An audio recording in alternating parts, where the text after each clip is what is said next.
তো আমার মনে করেন ফুলবাড়ি পার্বতীপুর এই 5 আসন একেবারে অচল হয়ে যাবে, এতে কোনো ভুল নাই। পুনর্বিবেচনা করে ইনশাআল্লাহ যেন এস এম জাকারিয়া বাচ্চুর নাম ঘোষণা করা হয়। দ্রুত দিনাজপুর 5 আসনকে পরিবর্তন করে এস এম জাকারিয়া বাচ্চু ভাইকে মনোনয়ন হিসেবে ধানের শীষের প্রতীক দিয়ে তাকে বিএনপির প্রার্থী হিসেবে ঘোষণা করা হোক। আজকে অত্যন্ত ভারাক্রান্ত মনে আমাদেরকে আজকে আমরা যে প্রোগ্রামটা করছি, প্রতিবাদ সমাবেশ এবং প্রতিবাদ মিছিল, এটা আজকে আমাদের বাঞ্ছনীয় নয়, তারপরে আমাদেরকে বাধ্য হয়ে করতে হয়েছে। আমার নেত্রী, আমার মা, গণতন্ত্রের মা বেগম খালেদা জিয়া যখন এভারকেয়ার হাসপাতালে মৃত্যুর সঙ্গে পাঞ্জা লড়ছেন, এই মুহূর্তে আমাকে রাস্তায় এসে দাঁড়াতে নিজেকেই সংকোচবোধ মনে হচ্ছে। তারপরেও আজকে আমি বিগত ৩৫ বছর থেকে এই আসনে অনার্গল কাজ করে গেছি। আমি মানুষের পাশে গেছি, আমি তিলে তিলে দলটাকে সুসংগঠিত করেছি এবং আমি বিশ্বাস করি সামাজিকতা, মানসিকতা এবং ধর্মীয় উন্নয়নে আমি যে ভূমিকা, অগ্রণী ভূমিকা পালন করেছি।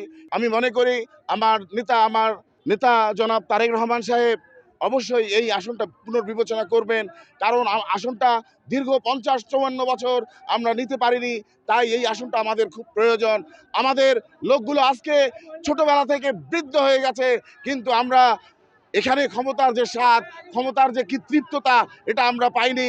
তাই আমি আমাদের স্থায়ী কমিটি এবং মনোনয়ন বোর্ডকে বারবার আমি অনুরোধ করব, আমার নেতা জনাব তারেক রহমানকে তেনারা বুঝিয়ে এই আসনটা পুনর্বিবেচনা করবার জন্য আমি জোর দাবি জানাচ্ছি।